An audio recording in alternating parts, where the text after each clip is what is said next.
اسرافیل ستا شپېلۍ ته حاجت نشته پښتونخوا وطن کې هر ورځ قیامت وي. تاسو ته معلومه کله چې په پبلک ځای کې کله لږ ګڼه لږ شانته کې راشي او یا د کرکټ میدان یا څه لوبه بله نو په هغه کې به تاسو یو قسم له ماشوم وینئ او هغه قسم له ماشوم هغه چې په لاس کې به ورسره چپس ورسئ چنچور به ورسره او هغه به ګرځي ځای په ځای باندې او د هر کس خواله به ځي او هغه ته وایي ماما دا چپس ما نه واخله. یو قسم ماشوم به همیشه دپاره تاسو په داسې ګڼه کې لیدلی. دغه ماشوم د کوم ځي دا ډېر د یو د غریبې کورنۍ ماشوم وي چې دغه ځای کې راغلی او د 2 روپو د ګټلو په نیت او په خاطر باندې دغه ګڼې کې ځان شریک کړی.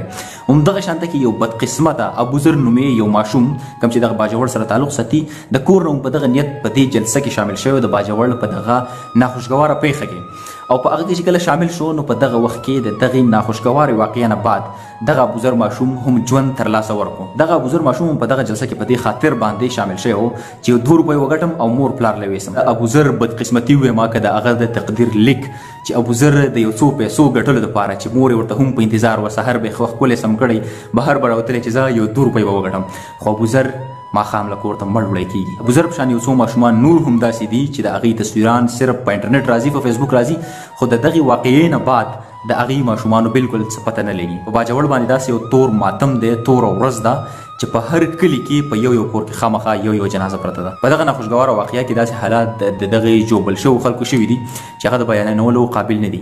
څوک د خپو په ذریعه باندې خپل کس پیژني څوک د لاسونو په ذریعه باندې خپل کس پیژني او داسې حالات دي چې الله دې نومي مسلمان د دې حالاتو نه وساتي. ابوذر مور به څه سوچ کړی چې یاره زوی مې لېږلی دی ماښام به کور ته راشي 2 روپۍ به یې ګټلي مور به دې په انتظار کې وه. مور له ابوذر په تابوت کې راوړه شو. الله دې داسې قسمه حالاتو نه نومي مسلمان وساتي. په باجوړ باندې یقیني طور باندې یو ماتم دی. الله دې دغه شهیدان له په جنت الفردوس کې اعلی مرتبه ورکړي کی او دغه متاثره خاندانونو لدی الله پاک د زړه صبر ورکړي. یقینا ډیر زیات د دې نه بد حالت په دې ملک او په دې وطن باندې چرته هم چې نشي راتلی. قیامت نه مخکې قیامت په خپلو سترګو باندې ولیدو. ملاویږو نوي ویډیو کې د الله په امان.